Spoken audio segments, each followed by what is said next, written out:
Hello, everyone. Today I would like to talk to you about the role of emergency management in planning and mitigating climate change and sea level rise. Many emergency managers are not aware of the full range of possible effects associated with climate change, and this is especially true in areas where it may seem that hazards such as sea level rise are not imminent, and thus many emergency managers may be unsure of their place in the effort to plan, adapt, and cope with those effects. This may partly reflect emergency managers' reluctance to get caught up in the politically charged debate about climate change.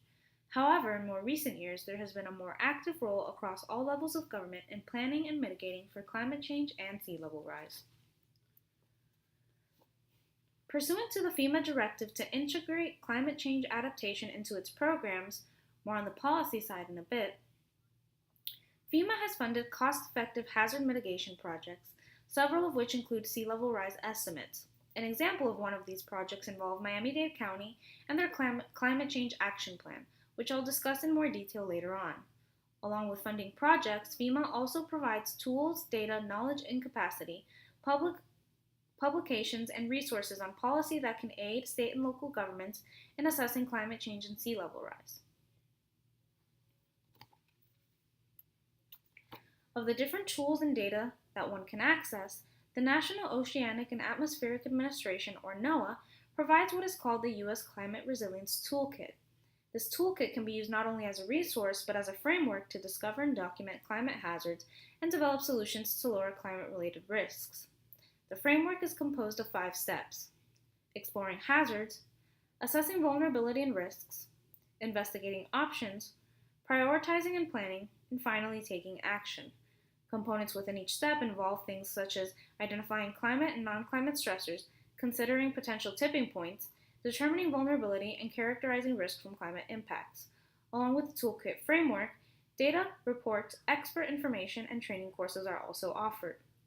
Other tools such as the USGS National Climate Change Viewer, EPA Stormwater Calculator, and Sea Level Rise Map Tool are other resources offered through FEMA's website. In addressing sea level rise, RiskMap provides high-quality flood maps and information, tools to better assess the risk of flooding and planning, and also provide outreach support to communities to help them take action to reduce or mitigate flood risk. Like the U.S. Climate Toolkit, RiskMap also has their own framework focused on reducing loss of life and property. The framework identifies, assesses, communicates, and mitigates for all risks associated with flooding, including those dealing with sea level rise. Strategy and policy can be said to be one of the most important components in addressing climate change, as policy can help implement more concrete strategies aimed at planning and mitigating for climate change and sea level rise. In more recent years, policy aimed at addressing climate change has begun to bring greater planning and mitigation from different facets of government, including entities such as the Department of Homeland Security at the federal level and emergency management agencies at the state and local level. In 2013, Executive Order 13653, Preparing the United States for the Impacts of Climate Change, brought to the fore formalized strategies for establishing preparedness across all levels of government. The President's Climate Action Plan focused on cutting carbon pollution by implementing higher fuel economy standards and renewable energy alternatives, while also preparing the U.S. for impacts of climate change as mentioned previously with the executive order, and also lead international efforts to address global climate change.